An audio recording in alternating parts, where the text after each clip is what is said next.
Hello students. आज हम पढ़ेंगे एआईबी के इम्पोर्टेंट क्वेश्चंस। ये क्वेश्चंस आपके रिपीटेड क्वेश्चन रहेंगे जो आपके एग्ज़ाम में बहुत बार रिपीट हो चुके हैं। उन क्वेश्चंस को हम आपके डिस्कस करेंगे आज के लेक्चर में। इस लेक्चर में आज हम देखेंगे 50 क्वेश्चंस आपके। ओके, जिन स्टूडेंट ने अभी तक जो एआईबी के अंदर आपके माइनर सब्जेक्ट्स आते हैं जिनको अभी तक उन्होंने कवर नहीं किया है, जैसे arbitration, advocate acts, environment law, तो अगर आपने मेरी ये लेक्चर सीरीज देखी है ओके, तो ये पोर्शन आपका इजीली कवर हो जाएगा। तो आज हम अपना लेक्चर स्टार्ट करते हैं। हमारे चैनल से अगर आप नहीं जुड़े हैं तो आप हमारे चैनल को सब्सक्राइब कर लीजिए, ठीक है। और अगर आपको वीडियो पसंद आती है तो इसको लाइक एंड शेयर कीजिए एंड कमेंट सेक्शन में अपना रिस्पॉन्स भी दीजिए। स्टार्ट करते हैं आज का lecture. Question number 1, landmark judgement of colourable legislature. Okay, आपने डॉक्ट्राइन पढ़ी होगी कलरेबल लेजिस्लेशन का। ये इनका कौन सा लैंडमार्क जजमेंट है? दिखावटी विधायिका का ऐतिहासिक फैसला कौन सा है? State of Bihar versus Kamleshwar Singh, ठीक है, Kameshwar Singh, state of Bihar versus Kameshwar Singh.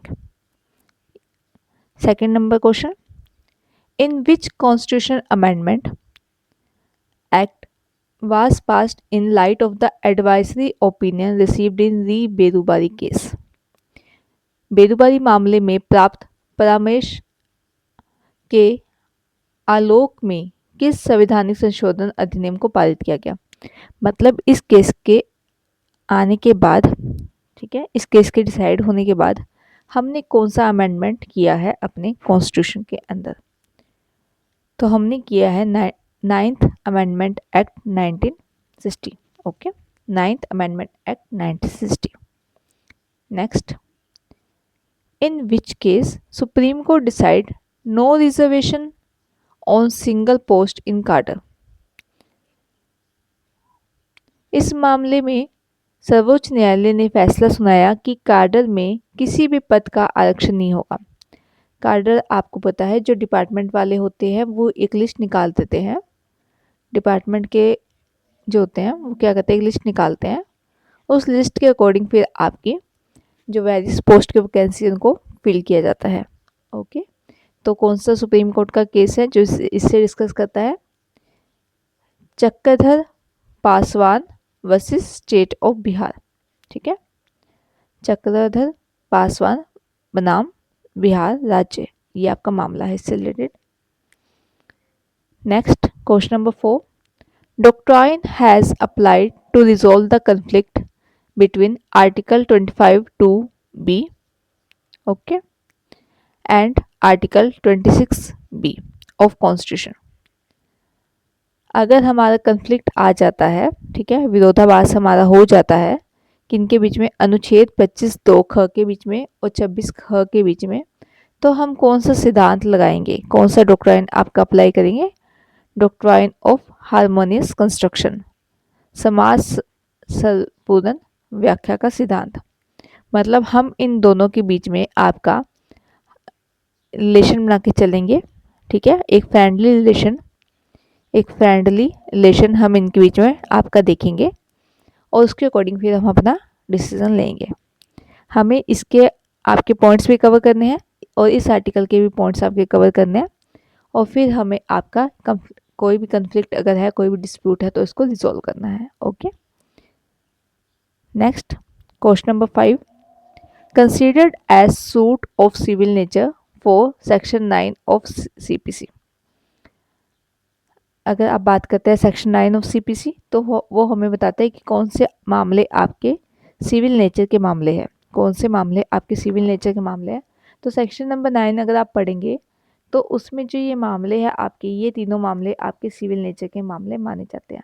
पहला, suit for recovery of voluntarily payment of offering, ठीक है, अगर आपने मंदिर में कोई चढ़ावा किया है, किसी को कोई ऑफरिंग दी है, मंदिर में चढ़ावा किया है, तो आप उसकी रिकवरी कर सकते हैं वॉलंटरली। अगर आपने खुद से पेमेंट की है, वॉलंटरली स्व इच्छा से पेमेंट की है, कोई ऑफरिंग की है, मंदिर में चढ़ावा की है, तो उसकी रिकवरी के लिए आप सूट लेके आ सकते हैं। ठीक है। Right for suit for right of franchisee, जो आपके फ्रेंचाइजीज होते हैं, ठीक है, अलग अलग कंपनी अपनी फ्रेंचाइजीज बनाती है, एक तरह से अपनी ब्रांचेस को ही हम फ्रेंचाइजी बोल सकते हैं। ठीक है। ब्रांचेस जो अलग अलग कंपनीज अपनी अलग अलग स्टेट में या अलग अलग सिटी में जो बनाती है, उसका अगर हमें वाद लेके आना है उसके अधिकारों का, तो वो वाद हम लेके आ सकते हैं under your CPC. Next, suit for specific relief. ये तो बहुत ईजी है, क्योंकि आपको पता है परफॉर्मेंस ऑफ कॉन्ट्रैक्ट के लिए अगर हम स्पेसिफिक रिलीफ मांगते हैं, पोजेशन ऑफ रिमूवेबल प्रॉपर्टी, जैसे आप एसआरए में देखते हैं, तो उसके अंदर हम क्या करते हैं, आपका स्पेसिफिक रिलीफ हम मांगते हैं, सूट फॉर डिक्लेरेशन। तो ये सारे मामले आपके सिविल नेचर के ही होते हैं। ओके। अभी तो ने बोला कि नोट अ सिविल सूट, लेकिन ये जो मामला है आपका, ये सिविल सूट नहीं है। कौन सा मामला? Suit relating to right of worship, कि हमें आपका पूजा पाठ करने का, वर्शिप करने का अधिकार है। इसके मामले का आप सूट लेके सिविल कोर्ट में नहीं जा सकते हैं। ठीक है। क्योंकि ये होली किस पे डिपेंड करता है, कंप्लीटली ये आपका डिपेंड है रिलीजन पे। ठीक है। तो जो सूट आपके कंप्लीटली किसी रिलीजन पे, किसी धर्म पे आपके डिपेंड होते हैं, उनको हम आपका सिविल केसेस में नहीं सुनते हैं। ओके। नेक्स्ट, ये हिंदी मीडियम वाले बच्चे एक बार वीडियो पॉज करके इसको देख लीजिए। ठीक है।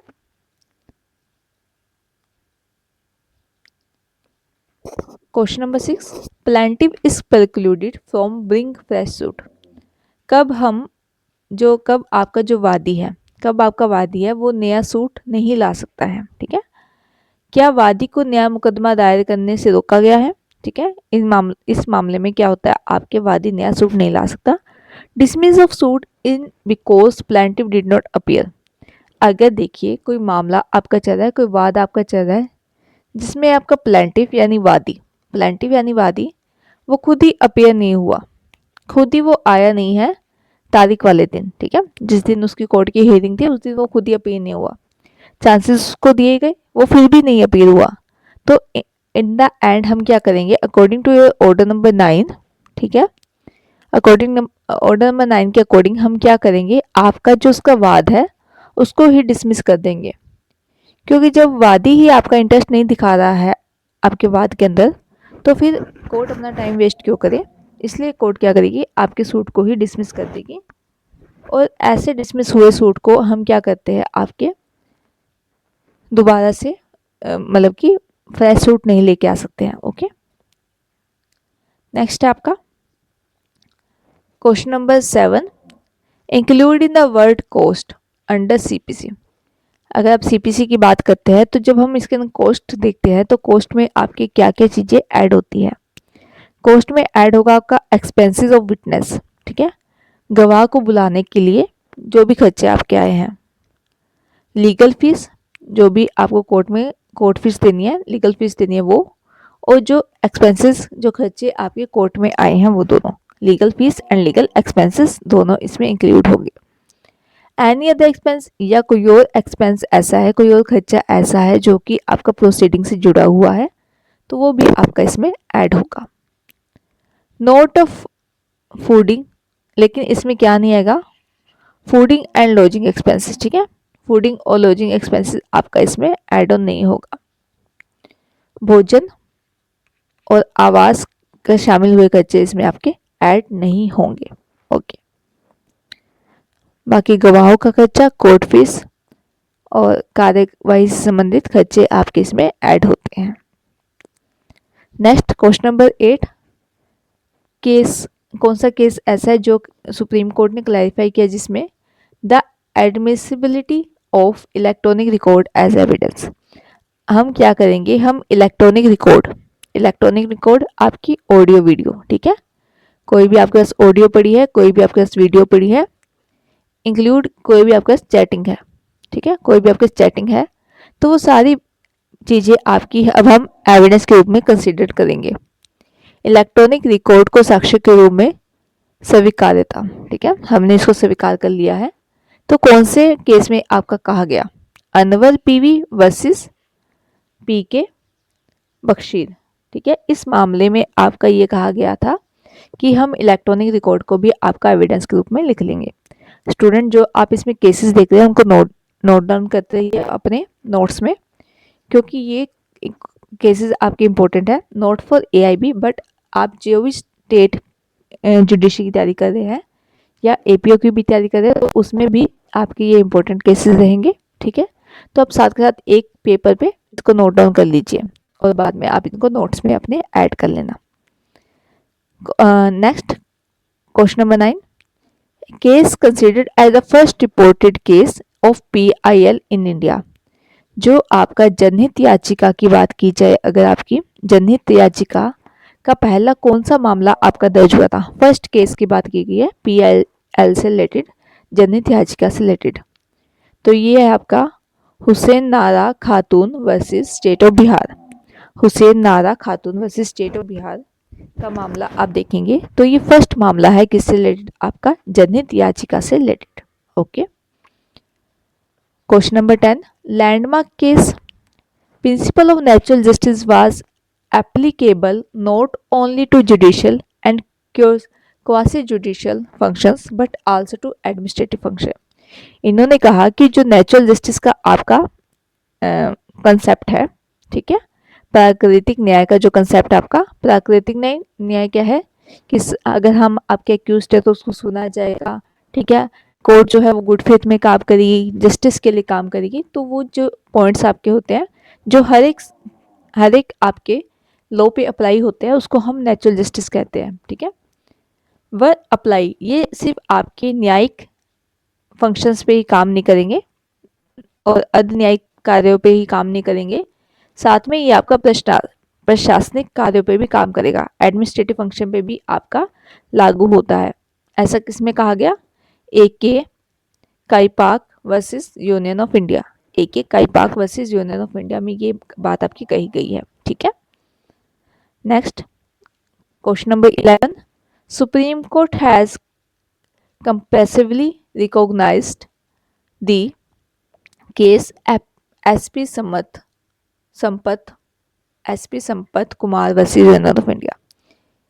सर्वोच्च न्यायालय ने SP संपत कुमार बनाम भारत संघ के मामले पर व्यापक पुनर्विचार किया था। किस मामले में दोबारा से इन्होंने इसको देखा था, तो वो केस है आपका L Chandra Kumar versus union of India, L Chandra Kumar बनाम भारत संघ, ठीक है, ये मामला आपका था। Next question number 12, who defined administrative law as the law related to the control of government power. ये आपका एडमिनिस्ट्रेटिव लॉ का जो पेपर आता, क्वेश्चन सब्जेक्ट आता है एडमिनिस्ट्रेटिव लॉ का, उससे रिलेटेड ये क्वेश्चन है कि किसने ये बात की थी, the law related to the control of government power, सरकारी शक्ति के नियंत्रण से संबंधित कानून, ठीक है। क्या है, एडमिनिस्ट्रेटिव लॉ जो है प्रशासनिक कानून की इन्होंने डेफिनेशन दी है, उसको इन्होंने ऐसे डिफाइन किया है कि जो कानून आपके सरकारी शक्तियों से काम करते हैं वो होते हैं आपके एडमिनिस्ट्रेटिव लॉ। तो ये बात किसने कही, आपकी वैट ने, ठीक है। Next question number 13, important, most important, क्योंकि कोई भी आप जुडिशरी एग्जाम देख लीजिए तो ये क्वेश्चन तो आपका आजकल आने लग गया है, क्योंकि वो इंफॉर्मेशन टेक्नोलॉजी एक्ट उन्होंने नया ऐड किया है आपका, या नहीं भी किया है तो एज ऐसे फॉर्मेट भी आपसे इस टॉपिक पे काफ़ी डिस्कशन होती है। तो ये क्वेश्चन, ये केस आप अपने मेंस आंसर राइटिंग में लिख सकते हैं, ठीक है, बेस्ट केस है ये। Section 66A of information technology act was struck down. जो सेक्शन 66A है आपका इंफॉर्मेशन टेक्नोलॉजी एक्ट का, उसको हटा दिया गया था। तो किस मामले में आपके सुप्रीम कोर्ट ने इसको हटा दिया, Shreya single versus union of India, Shreya single versus union of India के में इसको हटा दिया था। इसके किसके अंदर हटाया गया, right to privacy, right to privacy कह के इसको आपका असंवैधानिक कहा गया, अनकॉन्स्टिट्यूशन कहा गया, राइट टू प्राइवेसी का उन्होंने सपोर्ट लिया, उसके बाद इसको अनकॉन्स्टिट्यूशन कहा गया सेक्शन 66A को, इसके बाद इसको रिमूव कर दिया गया था। केस का नाम है Shreya single versus union of India, ठीक है। नेक्स्ट देखिए question number 14, question number 14, law laid down under section 73 of the Indian Contract Act. Section 73 बात करता है आपका कि अगर कोई ब्रीच ऑफ कॉन्ट्रैक्ट आपका हुआ है, ब्रीच ऑफ कॉन्ट्रैक्ट आपका हुआ है, तो हम वहाँ पे क्या करते हैं, आपकी पेमेंट करते हैं। ठीक है, वहाँ पे हम आपका पेमेंट देंगे। पेमेंट कैसे देंगे? Liquidated payment. ठीक है, हमने प्रीवियसली पहले डिसाइड किया हुआ है, उसके अकॉर्डिंग हम पेमेंट देंगे आपका। या फिर हम देखेंगे जो आपका लॉसेस का मतलब जो आपके पॉसिबल लॉस है, जो उस ब्रीच से आपके पॉसिबल लॉस हो सकते थे, उसके अकॉर्डिंग हम आपकी पेमेंट देंगे। ठीक है, तो ब्रीच ऑफ कॉन्ट्रैक्ट की बात होती है इसके अंदर सेक्शन नंबर 73 के अंदर, इंडियन कॉन्ट्रैक्ट एक्ट के अंदर। तो ये केस कौन सा केस इससे रिलेटेड है? Most important case हार्डले versus बैक्सैंडल। ठीक है, बैक्सैंडल का केस है, हार्डले वर्सेस बैक्सैंडल। ये इंपॉर्टेंट केस है, most important case Indian Contract Act में से आपका। Next question number 15, who has defined tort as tortious liability arising from the breach of duty primarily fixed by law. This duty is toward persons generally and its breach is redressable by an action for the unliquidated damages. किसके अपकृत को इस प्रकार परिभाषित किया गया है? ठीक है, टोर्ट को इस प्रकार परिभाषित किया गया है कि टोर्टियस लायबिलिटी क्या है, दायित्व क्या है आपका? अपकृत दायित्व कानून द्वारा निर्धारित कर्तव्य के उल्लंघन से उत्पन्न होता है। हमें पता है दायित्व कब बनेगा आपका, लायबिलिटी कब बनेगी? जब आप कोई अपनी ड्यूटी का ब्रीच कर देंगे। ठीक है, तभी आप क्या बनेगा, लायबिलिटी बनेगी। यह कर्तव्य सामान्यतः व्यक्तियों के प्रति होता है। अभी किसके आप अपनी ड्यूटी किसके लिए कर रहे हैं? किसी व्यक्ति के अकॉर्डिंगली आपकी ड्यूटी की गई है। ठीक है, सामने एक व्यक्ति है, उसके लिए आपको कोई काम करना था, आपने नहीं किया, तो आपको क्या करना पड़ेगा? ब्रीच ऑफ ड्यूटी के लिए आप पर लगेगी लायबिलिटी, दायित्व लगेगा आप पे। ठीक है, यह कर्तव्य समानता व्यक्तियों के प्रति होता है और इसके उल्लंघन का निवारण अनिर्धारित क्षतिपूर्ति के मुकदमे द्वारा किया जाता है। अनिर्धारित मतलब ऐसे डैमेजेस जो हमने पहले डिसाइड नहीं किए हैं, हम पॉसिबल लॉसेस वगैरह देख के, जो आपके पॉसिबल लॉस है आपका, उसके अकॉर्डिंग हम क्या करते हैं, आपका ये डिसाइड करते हैं। ठीक है, सो स्टूडेंट ये भी आपका अन लिक्विडेटेड आपका कंसेप्ट है, क्योंकि यहाँ पे भी हमने क्या किया, पॉसिबल लॉस देख के हमने आपका अमाउंट या कंपनसेशन डिसाइड किया। तो इसके अंदर यही बात कहा गया कि इसके उल्लंघन का निवारण अनिर्धारित क्षतिपूर्ति के मुकदमे द्वारा किया जाता है। ये बात किसने कही थी? आपकी विनफील्ड ने। ठीक है, विनफील्ड ने आपकी ये बात कही थी कि टोटियस लायबिलिटी आपकी क्या होती है, इसके आपको डेफिनेशन इन्होंने दी है। इसके ना वीडियो पोस्ट करके इसको दोबारा देख लीजिए, अपने अकॉर्डिंग इसको पढ़िए और आपको समझ आ जाएगा। विनफील्ड इसका आंसर है। Next question number 16, Gloucester Gloucester grammar school, important case, most important case. ठीक है, आपका टोर्ट का। इसके में क्या था, एक स्कूल था, इसके सामने किसी और ने अपना स्कूल खोल दिया। पहले से एक स्कूल था, इसके सामने इसने अपना स्कूल खोल दिया। तो जो ये न्यू स्कूल था ना, वो इससे अच्छा चला क्योंकि इसकी मैनेजमेंट अच्छी थी। ठीक है, इसकी मैनेजमेंट अच्छी थी, इसकी एचआर टीम अच्छी थी। तो इसके अंदर क्या हुआ, इसकी मैनेजमेंट और डायरेक्शन वगैरह सब कुछ ठीक था, तो ये स्कूल आपका इससे अच्छा चला। तो इसने क्लेम किया कोर्ट में कि भाई इन्होंने क्या कर दिए, मेरे स्टूडेंट्स ले लिए। बट ऐसा नहीं है। ठीक है, कोर्ट ने क्या कहा, अपॉर्चुनिटी आप दोनों को है। ठीक है, आप भी अपना स्कूल चलाइए, ये भी अपना स्कूल चलाएंगे। जो भी अच्छी फैसिलिटी देगा आपके स्टूडेंट्स को, ठीक है, एजुकेशन में, मैनेजमेंट में, तो वो ऑटोमेटिकली वही रन करेगा। हम इस स्कूल पे आपका इंजेक्शन या बाउंडेशन नहीं लगा सकते कि आप ऐसा नहीं कर सकते। एक स्कूल के सामने आप दूसरे स्कूल नहीं खोल सकते हैं। तो ये केस आता था आपका इसमें, ग्लूसेस्टर ग्रामर स्कूल केस आया, जिसमें आपका क्या मैक्सिम इंट्रोड्यूस हुआ, डायनम सिन इंजुरिया। देखो, इस स्कूल को डैमेज तो हुआ, इसका क्या मतलब है कि आपको डैमेज तो हुआ है, कोई नुकसान तो आपको हुआ है, लेकिन आपको इंजरी नहीं हुई। इंजरी का मतलब क्या है, अगर आप आईपीसी पढ़ते हैं तो इंजरी में हम क्या देखते हैं, injury of body, mind, property and your reputation. ठीक है, इसमें इंजरी में हम यही बात करते हैं कि आपकी या तो शारीरिक क्षति, मानसिक क्षति, कोई आपकी प्रॉपर्टी को क्षति हुई है तो आपकी रेपुटेशन को क्षति हुई है तो ठीक है, तो हम उनको आपको मान के चलते हैं कि वो आपकी क्षति में इंक्लूड होती है। लेकिन इस स्कूल के खुलने से इसको कोई ना ही बॉडी हार्म हुआ, ना माइंडली, ना प्रॉपर्टी, ना रेपुटेशन का। ठीक है, अगर ये अच्छा काम करेंगे तो स्टूडेंट इसके बाद दोबारा आ जाएंगे। तो इसने इस केस में क्या इंट्रोड्यूस हुआ आपका डैमेज सिन इंजुरिया, मतलब डैमेज डैमनम सिन इंजुरिया, मतलब डैमेज, सिन मतलब विदाउट, इंजुरिया मतलब इंजरी। ठीक है, तो इस मैगजीन में आपका ये डिफाइन किया गया था। ओके, ये टोट के आपका कंसेप्ट है। 3-4 कंसेप्ट आपके इंपॉर्टेंट कंसेप्ट टोट के माने जाते हैं, जिसमें से एक ही आपका है। Okay, next question number 17, imagine and IPL team. Imagine कीजिए एक आईपीएल टीम है जिन्होंने क्या किया है, set up a company to sell its own range of cloth. जैसे आप देखते हैं ना, आईपीएल टीम ने जब अपनी शर्ट पहनी होती है, आईपीएल टीम ने जब अपनी शर्ट पहनी होती है तो उसमें क्या होता है, उनका किसी ना किसी पर्टिकुलर ब्रांड का लोगो लगा होता है। ठीक है, किसी ना किसी पर्टिकुलर ब्रांड का उन्होंने लोगो लगाया होता है। तो वही बात की गई इन्होंने, imagine an IPL team set up a company to sell its own range of cloth, what type of intellectual property can the team use to show the cloth are made by them. तो वो कौन सी आपके intellectual property का use करेंगे, यानी trademark use करेंगे, copyright use करेंगे, patent use करेंगे। ठीक है, तो वो क्या यूज करेंगे ये शो करने के लिए, ये पर्टिकुलर जो शर्ट है हमारी, टी शर्ट है, वो हमारी है। तो वो क्या करेंगे, हम ब्रांड का नाम यूज करेंगे, मतलब ट्रेडमार्क, एक तरह से वो खुद का मार्क यूज करेंगे। ठीक है, तो इन्होंने कहा मान लीजिए कि एक आईपीएल टीम अपने कपड़ों की श्रृंखला बेचने के लिए एक कंपनी स्थापित करती है।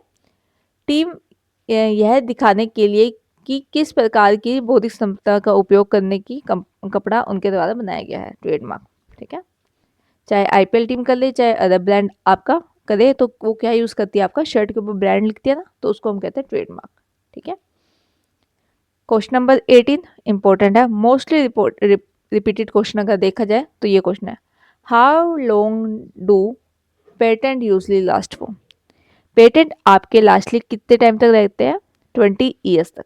ठीक है, पेटेंट आपके जो है वो लास्टली 20 ईयर्स तक रहते हैं, मतलब कि आपने एक बार पेटेंट इशू कराया, एक बार आपने पेटेंट इशू कराया under your intellectual property law, उसके बाद क्या होता है, फिर आपको कितने टाइम तक, 20 ईयर्स तक उसको रिन्यू नहीं कराना पड़ता। ठीक है, तो ये है आपका पेटेंट कब तक रिन्यू कराया जाएगा। वही अगर हम बात करते हैं आपकी कॉपीराइट की, वहीं अगर हम बात करते हैं कॉपीराइट की, तो ये रहता है last for the life of the author.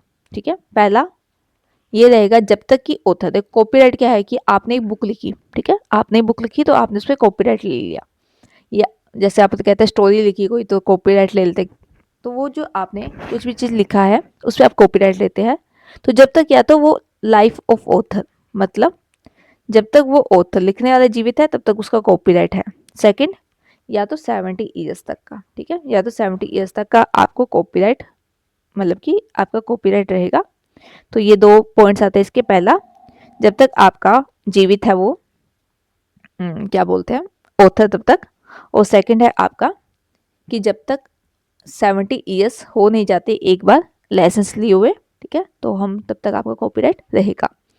फिर बात आती है आपकी ट्रेडमार्क की, कि ट्रेडमार्क आपका कब तक रहेगा, लास्ट लॉन्ग कब तक है ट्रेडमार्क, तो ट्रेडमार्क है आपका 10 ईयर्स तक का। ओके, 10 ईयर्स तक का आपका ट्रेडमार्क रहता है वैलिड। तो ये 3 पॉइंट आप लिख लीजिए, patent 20 years, trademark 10 years and copyright life of the author या फिर 70 ईयर्स तक का। ओके, नेक्स्ट आ जाइए question number 19, in Indian Christian can obtain divorce under which of the following enactments. अगर हम बात करते हैं भारतीय क्रिश्चियन की, तो वो किस एक्ट के अंदर आपका डाइवोर्स लेते हैं। तो इंडियन क्रिश्चियन अगर डाइवोर्स लेंगे आपका, तो वो लेंगे इंडियन डाइवोर्स एक्ट 1869 के अंदर। ये पर्टिकुलरली आपका ईसाई कम्युनिटी से बिलोंग करता है, ठीक है, ये एक्ट आपका, तो ये है भारतीय तलाक अधिनियम 1869। Next question number 20, case will be entertain as PIL। कौन कौन से मामले आपके कौन कौन से मामले आपके पीआईएल के रूप में हम देखते हैं। अगर आपको पीआईएल, इन मामलों में आप पीआईएल फाइल कर सकते हैं। जन याचिका, public integration public interest litigation, लिखा ही हुआ है के ऊपर पब्लिक इंटरेस्ट लिटिगेशन, ठीक है। मैंने देखा नहीं था कि ऊपर आपकी इसका फुल फॉर्म लिखी हुई है। पब्लिक लिटिगेशन कौन सा है आपका विचार किया जाएगा। पहला है family pension, petition from riot victims, ठीक है, दंगे के अगर कोई विक्टिम हो जाते हैं आपके, नेग्लेक्टेड चाइल्ड्स, पारिवारिक पेंशन, दंगा पीड़ितों की याचिका और उपेक्षित बच्चे। ये आपके 3 केसेस हम लेके चलते हैं पीआईएल के अंदर, ठीक है। और भी है, लेकिन जो आपके इस क्वेश्चन के अंदर जो आपके दिए हुए थे पॉइंट्स, उसमें ये आपके 3 बन रहे थे, ठीक है। नेक्स्ट, फादर ऑफ पीआईएल किसको कहा जाता है। इंपॉर्टेंट क्वेश्चन, रिपीटेडली पूछा जाता है। जस्टिस पीएन भगवती, ये तो बच्चों को ऐसे याद हो जाता है, justice PN Bhagwati, father of PIL, okay. Question number 22, case आता है आपका rich versus Baldwin case.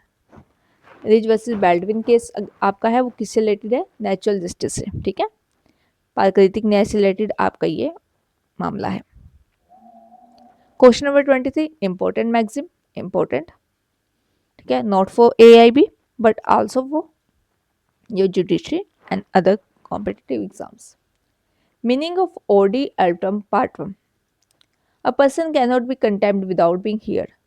OD alteram partem का मतलब क्या है कि एक व्यक्ति को जब तक आपने सुना नहीं है, ठीक है, एक व्यक्ति को आपने जब तक सुना नहीं है तब तक आप उसे दोषी नहीं बता सकते हैं, कंटेम्प्ट नहीं कर सकते उसको, आप उसको दोषी नहीं बता सकते हैं। पहले आप सुनिए पर्सन को, फिर आप डिसाइड कीजिए वो कि एक्यूज्ड है या नॉट एक्यूज्ड है, okay. Question number 24, an advocate may while practising take up teaching of law. एक एडवोकेट है जो प्रैक्टिस के साथ क्या कर रहा है आपका, टीचिंग करा रहा है लॉ की, इन एजुकेशनल इंस्टीट्यूट, कहाँ पे, किसी संस्था में आपकी, ठीक है, एजुकेशनल इंस्टीट्यूट में कहता है, which is affiliated to be a university, जो कि आपकी कोई यूनिवर्सिटी उसको मतलब कि सपोर्ट करती है, कोई यूनिवर्सिटी उस एजुकेशन इंस्टीट्यूट को चला रही है, एक टाइप से मान लीजिए। So long as the are, तो कितने घंटे तक, तो कितने घंटे तक, during which he is so engaged in the teaching of law does not exceed that hours in a day, तो कितने घंटे तक वो व्यक्ति जो एडवोकेट है आपका वो टीचिंग करा सकता है, तो वो 3 घंटे तक आपका टीचिंग करा सकता है एजुकेशन इंस्टीट्यूट में जाकर, ठीक है, एजुकेशन इंस्टीट्यूट में जाकर वो हर दिन 3 घंटे पढ़ा सकता है। एक अधिवक्ता वकालत करते हुए किसी विश्वविद्यालय के संबंध शिक्षण संस्था में विधि अध्यापन कर सकता है, बेशर्ते कि विधि अध्यापन में व्यतीत होने वाले घंटों की संख्या एक दिन में 3 घंटों से अधिक ना हो, okay. Question number 25, landmark case है आपका, the advocate was held guilty for professional misconduct है, ठीक है, as he has forced the court's order. ऐतिहासिक मामला कौन सा है आपका, वकीलों को अदालत के आदेश में जालसाजी करने के लिए पेशेवर कदाचार का दोषी ठहराया जाएगा। कंटेम्प्ट ऑफ कोर्ट का आपका मैटर है, ठीक है, प्रोफेशनल मिसकंडक्ट आपने किया है, कोर्ट की आप ऑर्डर्स नहीं मान रहे हैं, तो आपका ऊपर जो लगते हैं आप गिल्टी माने जाएंगे, ठीक है, प्रोफेशनल मिसकंडक्ट के। तो किस मामले में ये कहा गया आपका, Pratap Narayan versus Y P Raheja, ये मामला आपका था। नेक्स्ट, हुसैन नारा खातून वर्सेस स्टेट ऑफ बिहार, किससे रिलेटेड है आपका, राइट टू स्पीडी जस्टिस। अभी हमने देखा था ये नेचुरल जस्टिस का भी मामला है आपका, नेचुरल जस्टिस का मामला है आपका, ठीक है, वहीं ये है आपका मामला राइट ऑफ स्पीडी जस्टिस का, कि आप कैसे करें, न्याय स्पीडली करें, ठीक है। Question number 27, doctrine of lifting और piercing the corporate veil is associated with. Corporate पर्दे को हटाना या भेदन करने का सिद्धांत किससे संबंधित है। आप समझ लीजिए कंसेप्ट एक बार कि कॉर्पोरेट वेल होता क्या है, सॉरी, कॉर्पोरेट वेल आपका होता क्या है, वेल यानी पर्दा, ठीक है, जो पर्दे आप देखते हैं घूंघट औरतें जो घूंघट रखती है, पर्दा रखती है, उसे हम कहते हैं इंग्लिश में वेल। अब बात कीजिए कॉर्पोरेट वेल की, मतलब कॉर्पोरेट मतलब आपकी कंपनी, ठीक है। एक तरह से देखिए कंपनी लॉ का कंसेप्ट है, तो कंपनी हम लेके चलते हैं आपकी। एक कंपनी का पर्दा से रिलेटेड क्या मतलब है, मतलब कंपनी क्या पर्दा रखती है, कंपनी क्या ओला निकाल सकती है। तो इसका मतलब है कि कंपनी कंपनी और कंपनी के जो डायरेक्टर्स हैं, डायरेक्टर, मैनेजर, ठीक है, एम्प्लॉय और जो अदर इनके शेयर होल्डर्स वगैरह जो भी है, शेयर होल्डर वगैरह जो भी है, इनके बीच में आपका एक पर्दा है। पर्दा कैसे है कि ये इतना इंटरफेयर नहीं कर सकते हैं आपकी कंपनी के अंदर कि कंपनी की जो खुद की, इसकी जो खुद का पहचान है, ठीक है, अ, उसकी जो खुद की आइडेंटिटी है वो क्या हो जाए, खत्म हो जाए।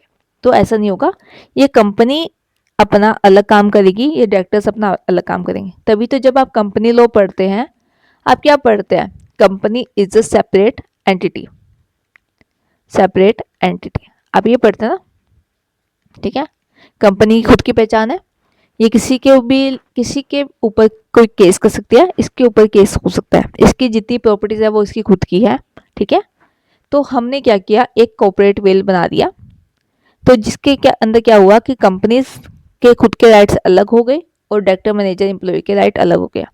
हाँ, ये मैनेजमेंट कर सकते हैं, डायरेक्शन दे सकते हैं कंपनी के लिए, ठीक है, लेकिन ये इतना उल्लंघन नहीं कर सकते कि कंपनी की खुद की जो आइडेंटिटी है वो खत्म हो जाए।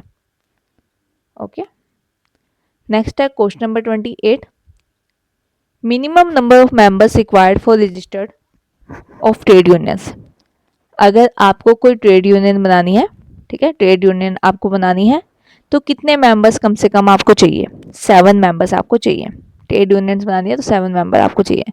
जैसे पुरानी फिल्मों में दिखाते थे ना कि वो जो लेबर होती थी वो एक यूनियन बना लेती थी, तो अगर आपको उस टाइप की यूनियन कोई बनानी है तो आपको कम से कम 7 मेंबर तो आपको चाहिए। Question number 29, is ABC private limited company choose to convert itself in public company. एक प्राइवेट लिमिटेड कंपनी है, वो अब आपकी पब्लिक कंपनी बनना चाहती है। It can do so by altering its memorandum और association and article of association. आपको पता है जो कंपनीज होते हैं उनकी दो मेन, उनके क्या बोलेंगे उनको, डॉक्यूमेंटेशन बोलता, दो मेन उनके डॉक्यूमेंट्स होते हैं। पहला है उसका memorandum of association and second है आर्टिकल ऑफ एसोसिएशन। एक में उनके सारे की कंपनी का नाम क्या है वो लिखा जाता है, कंपनी ये है, कंपनी का नाम ये है, एड्रेस ये है, और एक में लिखा जाता है कि उसकी क्या रूल्स है, रेगुलेशंस है, ठीक है। तो हम अगर आपका चेंज करना चाहते हैं, अल्ट्रेशन करना चाहते हैं, तो हम क्या करेंगे, हम लाएंगे स्पेशल रेजोल्यूशन। हम एक आपका स्पेशल रेजोल्यूशन यानी विशेष प्रावधान आपका पेश करेंगे इसके लिए, अगर हम चाहते हैं कि प्राइवेट कंपनी आपकी पब्लिक कंपनी बन जाए, और इसके लिए हम चेंज करना चाहते हैं आपके मेमोरेंडम ऑफ एसोसिएशन में और आर्टिकल ऑफ एसोसिएशन में।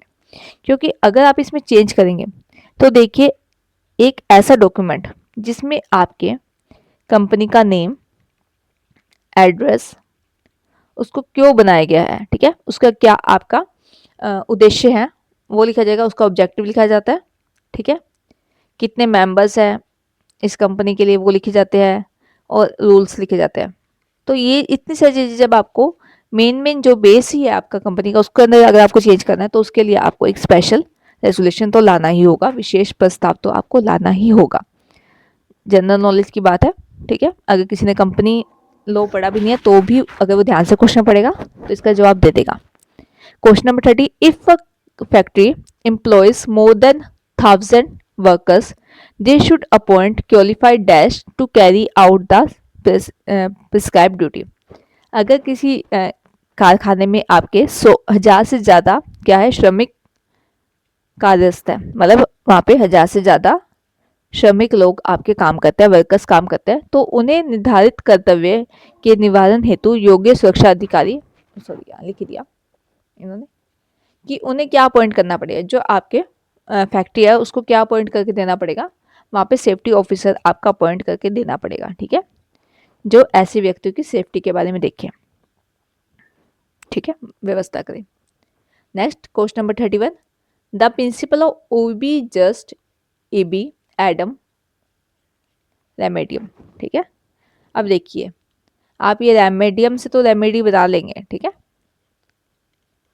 रेमी से तो रेमेडियम बना लेंगे, तो आप देखना कोई भी जो आपका ऑप्शन है उसमें अगर आपको इसको प्रिंसिपल को बताना है कि इस प्रिंसिपल का क्या मतलब है, तो आप देखना रेमेडी में तो मतलब किसी ना किसी में रेमेडी वर्ड होगा, तो वही आपका इसका आंसर सही होगा। और वैसे अगर हम देखें तो इसका मतलब होता है where there is right there is remedy. जहाँ भी आपके कोई ना कोई अधिकार है, ठीक है, जहाँ पे भी आपका कोई ना कोई अधिकार है तो वहाँ पे आपको रेमेडी दी जाएगी। अगर आपके राइट्स का उल्लंघन होता है तो हम आपको कोई ना कोई रेमेडी देंगे, ये आपका डॉक्ट्राइन कहता है। इस प्रिंसिपल का मतलब है कि आपके पास अगर कोई अधिकार है तो उस अधिकार के उल्लंघन होने पे आपको कोई उपचार दिया जाएगा, ठीक है। तो किस केस में कहा गया? एशबाय वर्सेस वाइट के मामले में कहा गया। अगेन टोर्ट एक्ट का ये केस माना जाता है आपका, टोर्ट लॉ का केस है आपका, एशबाय वर्सेस वाइट। ओके, इसके अंदर इसका राइट टू वोट था, राइट टू वोट की बात इस केस में आपकी कही गई थी, ठीक है। इसके वोट का अधिकार था, बस इसको वोट देने नहीं दिया गया, तो क्या हो गया, इन्होंने ये केस आया आपका where there is a right there is a remedy. Okay, question number 32, national consumer disputes redressal commission, Hindi में कहेंगे राष्ट्रीय उपभोक्ता विवाद निवारण आयोग, ठीक है। अंडर कौन से एक्ट के अंदर? आपका कंज्यूमर प्रोटेक्शन एक्ट 2019 के अंदर। shall have the jurisdiction to complain where the value of goods or service paid as consideration exceeding। तो ये कौन से मामले आपके देखेंगे? नॉर्मल कहा गया, national consumer dispute redressal commission कौन से मामले आपके देखते हैं? तो वो ऐसे मामले जहाँ पे आपके गुड्स और सर्विस का वैल्यूएशन कितना है? 10 करोड़ रुपए, ठीक है। 10 करोड़ रुपए से का ऐसे ज़्यादा का अगर आपका मामला है तो वो ये देखेंगे, ठीक है।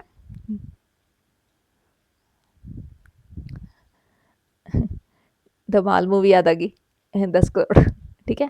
Question number 33, the test of the certified standing orders shall be approximately posted by the employer in the language understood by the majority of his workmen।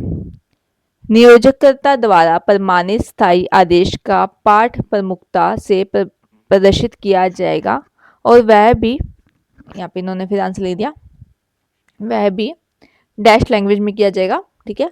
और उस भाषा में जो उसके अधिकांश कामगारों को समझ आती है। तो हम क्या करेंगे, इंग्लिश में आपका ये लिख देंगे, ठीक है।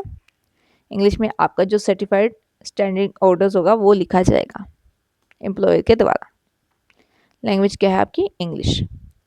Question number 34, for an individual to deem to be the residence in India, कोई एक व्यक्ति है, उसको हम कब ये मानेंगे कि वो इंडिया में रह रहा है, ठीक है, इंडिया में निवास कर रहा है, कब माना जाएगा? तो हमें प्रीवियस कितने टाइम तक देखना पड़ेगा कि प्रीवियस कितने टाइम तक ये आपका व्यक्ति इंडिया में रह रहा है, तो हम मान लेंगे कि ये इंडिया में रह रहा है। In any previous year one of the condition is if he is India for a period of 182 days or more during the previous year, ठीक है। अगर वो 182 डेज तक आपका इंडिया में रहता है या उससे अधिक समय तक भारत में रहता है, ठीक है, तो हम मान लेंगे आपका कि ऐसा व्यक्ति आपका भारत में रह रहा था। ओके, ऐसा व्यक्ति आपका भारत में रह रहा था। लेबर लॉ की जब आप बात करते हैं तब वहाँ पे हम इसको देखते हैं, कंसेप्ट आपका वहाँ पे आता है। Question number 35, which case it was decided that contract with minor is a void. किस केस में ये कहा गया कि अगर आपने कॉन्ट्रैक्ट किया है माइनर के साथ, ठीक है, नाबालिग के साथ अगर आपने कोई कॉन्ट्रैक्ट किया है तो वो वॉइड माना जाएगा, शून्य होगा वो, ठीक है, कंप्लीटली शून्य होगा। तो ये केस आपका था मोहिरी बीबी वर्सेस दामोदर दास कोश, मोहरी बीबी वर्सेस दामोदर दास कोश। Question number 36, type of IPR, intellectual property rights की बात की जाए तो वो कितने टाइप की आपकी होती है? इसमें आपको कॉपीराइट आता है, पेटेंट आता है, डिज़ाइंस आते हैं, ट्रेडमार्क आते हैं, तो ये सारी लोगो आता है, ये सारी चीज़ें आपकी आईपीआर के अंदर इंक्लूड होती है।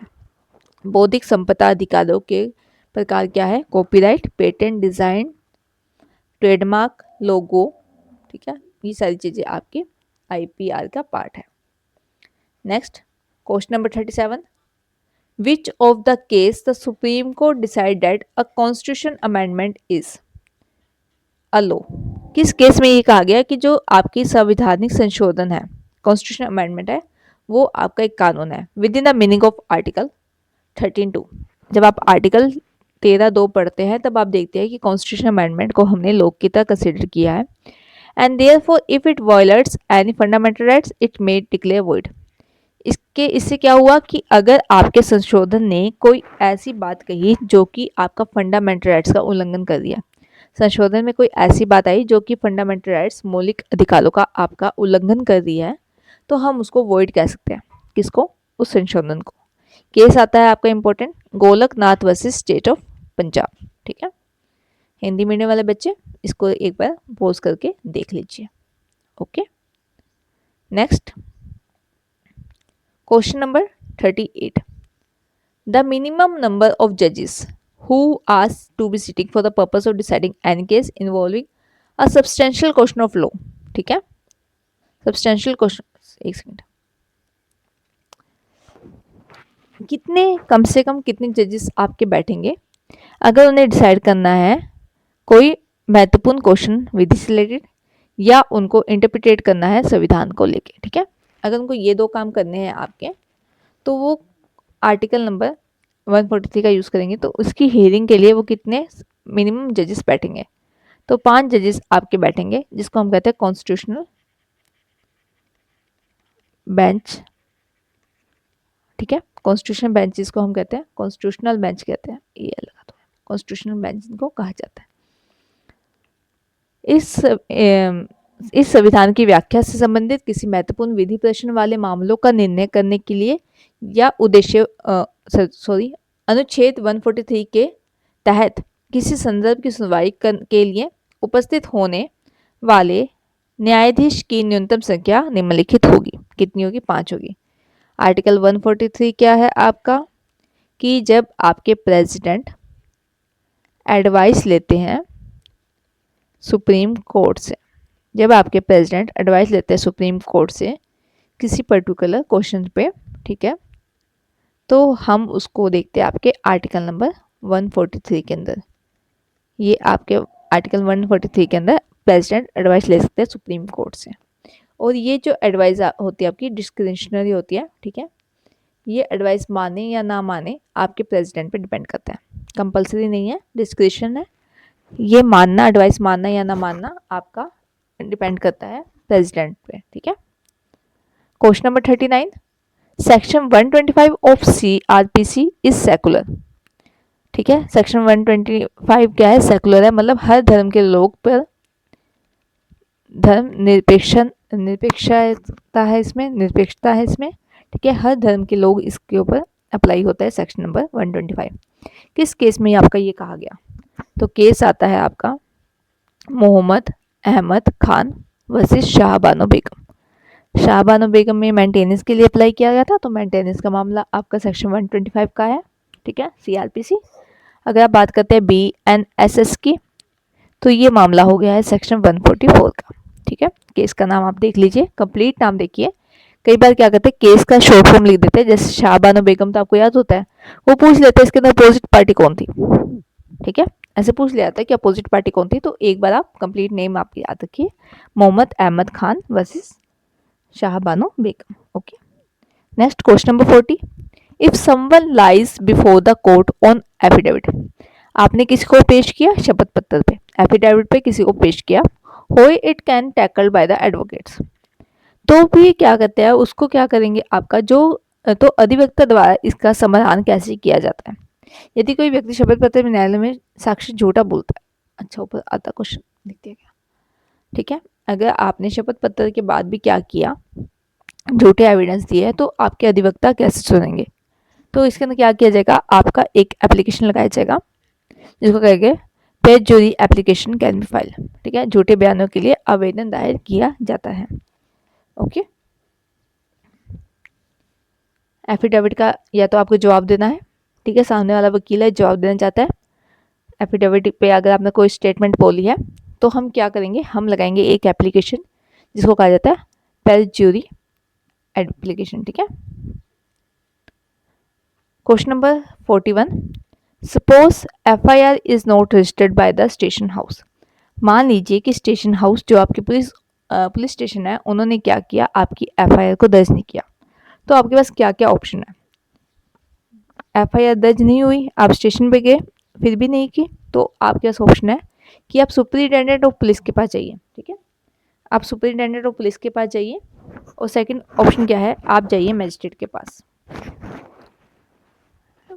आप या तो प्राइवेट कंप्लेन कर सकते हैं, ठीक है, मजिस्ट्रेट के सामने, या फिर आप सुपरिटेंडेंट ऑफ पुलिस के पास जा सकते हैं। दो मामले आपके इसके अंदर आते हैं, इंपॉर्टेंट है, याद रख लीजिए।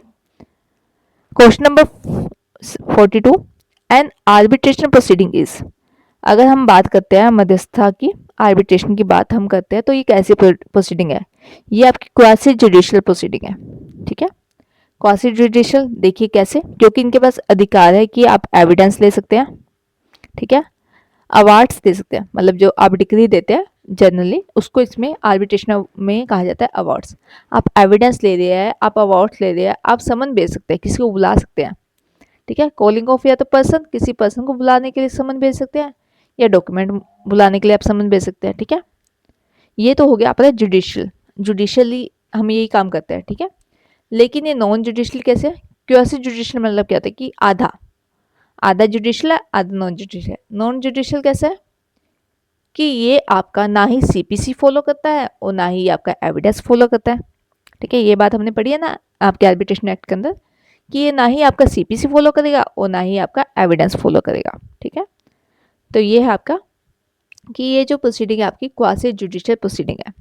जिन स्टूडेंट ने अभी तक आर्बिट्रेशन एक्ट नहीं पढ़ा है, हमारी यूट्यूब चैनल पे आपको प्लेलिस्ट में, एआईबी की प्लेलिस्ट में आपको ये आर्बिट्रेशन एक्ट मिल जाएगा, तो आप वहाँ पे जाके इसको पढ़ सकते हैं। ठीक है, हमने जो इंपॉर्टेंट इंपॉर्टेंट सेक्शंस हैं वही डिस्कस कराए हैं आपके। नेक्स्ट है question number 43, what is ad hoc arbitration. Ad hoc arbitration क्या होता है आपका, तथ्यत मध्यस्थता क्या होती है आपकी। ठीक है, तो ये जो पॉइंट्स आपके इनको हम बोलते हैं ad hoc administration. It is a proceeding administered by the parties themselves. अगर पार्टी ने खुद ने ही आपका एडमिनिस्ट्रेशन किया है, मतलब प्रशासनिक कार्य किया है, तो ठीक है, with the rules created by the सोली, उन्होंने खुद ने रूल्स बनाए, खुद ने उस पर काम किया। ठीक है, कॉन्ट्रैक्ट में उन्होंने जो बातें लिखी है उसके अकॉर्डिंग हमने क्या करके दे दिया, उनको आर्बिट्रेशन करके दे दिया, तो ये आपका एड हॉक आर्बिट्रेशन माना जाएगा। Party make their own arrangement with respect to all aspect of the arbitration including law and rules. अब पार्टीज क्या कर दिया, आर्बिट्रेशन के हर एक्सेप्ट्स को देख के, ठीक है, एक्सपेक्ट्स को देख के उस अपने खुद के लॉ और रूल्स बना दिया, तो वो भी इसका आपका एड हॉक आर्बिट्रेशन माना जाएगा। The seal of arbitration, the language and scope issue to be resolve by means of arbitration. अगर क्या सील लगेगी आर्बिट्रेशन की, ये भी डिसाइड खुद आर्बिट्रेशन कर रहा है, क्या लैंग्वेज होगी आपकी, ये भी खुद आर्बिट्रेशन डिसाइड कर रहा है, क्या इशू देखे जाएंगे, ये भी आर्बिट्रेशन डिसाइड कर रहा है, तो ये सारे मामले आपके एड हॉक आर्बिट्रेशन के मामले होते हैं। ठीक है, हिंदी मीडियम वाले एक बार पोस्ट करके इसको पढ़ लीजिए, जो बातें मैंने बताई है वो बातें आप इसमें डिटेल में पढ़ लीजिए। ठीक है, next question number 44, how many kinds of presumptions are there in classified by the supreme court. देखिए ये क्वेश्चन था, वैसे नॉर्मली क्वेश्चन आप सबको आता है, लेकिन इन प्रिजम्पशंस को हम और क्या कहते हैं, तो वो उस बात को मैंने यहाँ पे आपका लिख के ये बताया है कि प्रीवियस ईयर में ऐसा क्वेश्चन भी आपका आया है जो कि आपके व्यक्तिगत अनुमान के बारे में बताता है। ठीक है, तो एक आपको पता है कि हम अनुमान मान के चलते हैं, प्रिजम्पशन लेके चलते हैं, कि एक तो हमारे तथ्य की प्रिजम्पशन होती है। ठीक है, सेकंड है आपका लॉस रिलेटेड, ये जो होते हैं रिवर्टेबल होती है, और थर्ड है आपका इरिवर्टेबल प्रिजम्पशंस, कंक्लूसिव प्रिजम्पशन जिसको कहा जाता है। प्रिजम्पशन आपने लिया, अनुमान आपने लिया, या तो आप कोई फैक्ट या लॉ ऐसे पेश कर दीजिए कि जो कोर्ट मान के चल रहा है उसको आप कैंसिल आउट कर सकते हैं। कोर्ट ने माना कि नहीं ये बात सच है, आप एविडेंस ऐसे दिखाइए कि कोर्ट की क्या प्रिजम्पशन जो उन्होंने माना है कि सच है वो झूठी हो जाए, ठीक है, गलत हो जाए, तो वो होते हैं रिवर्टेबल प्रिजम्पशंस। इरिवर्टेबल कि एक तथ्य के प्रूफ होती, एक बात के प्रूफ होते ही आपकी सेकंड बात ऑटोमेटिकली प्रूफ हो जाएगी, एक बात के प्रूफ होती ही सेकंड बात ऑटोमेटिकली प्रूफ हो जाएगी, वो होता है आपका कंक्लूसिव प्रिजम्पशन। ठीक है, इंडियन एविडेंस एक्ट में आप पढ़ते हैं, तो इसकी जो बाकी नेम है वो आप देख लीजिए। ठीक है, हिंदी मीडियम वाले बच्चे वीडियो पॉज करके एक बार इसको देख लीजिए। अनुज्ञातम, बाध्यकारी, ठीक है, विधि का खंडन, अनुमान, निर्णायक। Okay, next question number 45, leading decision in case of Maneka Gandhi versus union of India. आप Maneka Gandhi versus union of India का केस देखेंगे तो उसमें क्या आया, राइट ऑफ हियरिंग। ठीक है, आपको सुनवाई का अधिकार है, सुनवाई का आपके पास अधिकार है, इस मामले में ये भी कहा गया था आपका। Question number 46, national consumer national commission of consumer protection members कितने मेंबर्स हो सकते हैं, 5 मेंबर्स। अभी तक हमने क्या देखा, 10 करोड़ से अधिक मामले आप इसमें देखेंगे एंड 5 मेंबर्स इसमें आपके कम से कम होने चाहिए। ठीक है, 5 मेंबर्स आपके इसमें होने चाहिए। नेक्स्ट है question number 47, cases the Supreme Court first to of all made an attempt to look into the question regarding the extension of the right to life and right to health and other hygienic conditions। Supreme court ने पहली बार आपका किस मामले में देखा कि right to life के अंदर आपका जीने के अधिकार के अंदर आपका कैसा जीना, हेल्थी जीना। ठीक है, आपको हेल्थी एनवायरनमेंट मिले, खाना अच्छा मिले, ये चीज़ें देखी जाएगी। हाइजीनिक कंडीशन, ठीक है, साफ सफाई का ध्यान रखा जाएगा। आपके जीने के अधिकार में आपका स्वास्थ्य और सफाई, ये दोनों इंपॉर्टेंट है। किस में देखा गया पहली बार, एफ के Hussain versus union of India में ये मामला आपका डिस्कस किया गया था, एफ के Hussain versus union of India. Okay, स्वास्थ्य और स्वच्छता से संबंधित हमने देखा आपके अधिकारों के बारे में। Question number 48, Basel convention is associated with, जो का बासेल कन्वेंशन है वो किससे रिलेटेड है, the control of transboundary movement of hazardous waste and their disposal. Basel convention environment act का, ठीक है, एनवायरनमेंट एक्ट का आपका देखना लो का आपका ये पार्ट है। बासेल कन्वेंशन किसकी बात करता है, खतरनाक अपशिष्टों के सीमा पार अवंगम और उनके निपटान का निर्णय। जो भी आपने वेस्ट प्रोडक्ट आपकी फैक्ट्री से निकल रहे हैं उसका ऐसे ना हो कि उसका डिस्पोजल ऐसा हो रहा है कि वो किसी और सिटी में ही जा रहा है। ठीक है, आपको जितना एरिया डंपिंग के लिए दिया गया है आप उससे बाहर जा रहे हैं, उसका डिस्पोजल ऐसे कर रहे हैं कि आम जनता को नुकसान हो रहा है। ठीक है, तो ऐसा नहीं होगा, बासेल कन्वेंशन में ऐसा कहा गया। Question number 49, last second question, meant by procedural ultra vires vice. Ultra vice जो आपका प्रोसीजर, इसका क्या मतलब है आपका, अल्ट्रा वाइस क्या होता है, अपनी पावर का ज़्यादा यूज़ करना, जितनी पावर्स आपको दिया उससे आप ज़्यादा जाके एक्सीड जाके अपना देख रहे हैं। तो अब हम बात करते हैं प्रोसीजर रिलेटेड। ठीक है, कोई आपका प्रोसीजर है, प्रक्रियात्मक आपका कोई है ऐसा काम, ठीक है, जिसको आप एक्सीड कर रहे हैं, तो क्या होगा, it is a non observance of the procedural norms by rule making authority. आपकी रूल मेकिंग अथॉरिटी तो आपका प्रोसीजर देख ही नहीं रही कि किसके अकॉर्डिंग हमको रूल्स बनाने हैं, वो उसको बिना ऑब्जर्व करे ही रूल्स बनाए जा रही है। ठीक है, तो वो क्या कर दिया, अपनी पावर का मिस यूज़ कर दिया, ज़्यादा यूज़ कर दिया, एक्सीडली यूज़ कर दिया। तो ये आपका अल्ट्रा वाइज आप याद कर लीजिए सीधा, exceed of use of power. ठीक है, पावर का बहुत ही ज़्यादा एक्सीड यूज़ करें, it may make the rule ultra vires due to non violent. और इससे क्या हुआ, इसलिए हमने क्यों बोला, क्योंकि आप non observation of rule making authority, आप रूल मेकिंग अथॉरिटी को देख ही नहीं रहे, आप क्या कर रहे हैं, अपने रूल्स बना रहे हैं, तो ऐसे कानून आपके वॉइड होंगे। ठीक है, ऐसे रूल्स जो आपने बनाए हैं तो वो आपके वॉइड माने जाएंगे। नियम बनाने वाले प्राधिकारी द्वारा प्रक्रियात्मक मानदंडों का पालन ना करना, और ऐसे आपके क्या है, अमान्य या वॉइड है। Last question, question number 50, error of law apparent on the face of the record. कोई रिकॉर्ड है आपका, उसके ऊपर देख के पता लग रहा है आपका कि भाई ये तो इन्होंने गलत लिखा हुआ है, कोई कानून गलत है। अभिलेखों में स्पष्ट रूप से दिखाई देता है कि देने वाली विधि संबंधित त्रुटि थी। ठीक है, अगर कोई आपका एरर ऑफ लॉ हुआ है जो कि रिकॉर्ड के फेस से पता लग रहा है, तो हम क्या करेंगे, वहाँ पे रिट जो लगाएंगे वो आपके लगाएंगे सेचुअरी। ठीक है, सेचुअरी हम रिट वहाँ पे लगाएंगे। ओके, तो स्टूडेंट आज का लेक्चर हम इतना रखेंगे। ठीक है, और स्टूडेंट आपको पता है कि आज जस्ट एपीओ की बम्पर वैकेंसीज आई है, तो जिन बच्चों को एपीओ का बैच ज्वाइन करना है वो मुझे कमेंट में, आप कमेंट में बैच लिख दीजिए। ठीक है, मैं आपको इसकी पर्सनल सारे डिटेल्स आपको दे दूँगी, और साथ में डिस्क्रिप्शन में हमारा व्हाट्सएप का लिंक है। ठीक है, व्हाट्सएप ग्रुप का हमारा लिंक है, आप उसको भी जाके चेकआउट करके उसमें भी ऐड ऑन हो सकते हैं। ओके, और ये राजस्थान एपीओ का हमारा बैच है, कंप्लीट बैच रहेगा, फुल डिटेल में आपको सारे पॉइंट्स समझाए जाएंगे। ओके, एज यू नो कि मैंने आज जस्ट 2 बार मेंस का अटेम्प्ट किया हुआ है, ठीक है, तो मुझे पता है कि राजस्थान एपीओ में क्या क्या इंपॉर्टेंट कंसेप्ट आपके रहेंगे, तो उसी नॉलेज से मैं आपको ये समझाने की कोशिश करूँगी। ओके, तो thank you student for today class. और एआईबी की नेक्स्ट पार्ट हम निकालेंगे जिसमें हम आगे वाले क्वेश्चन कंटिन्यू करेंगे। 50 क्वेश्चन अभी तक हमने देखे हैं। तो thank you so much for the class. Okay students.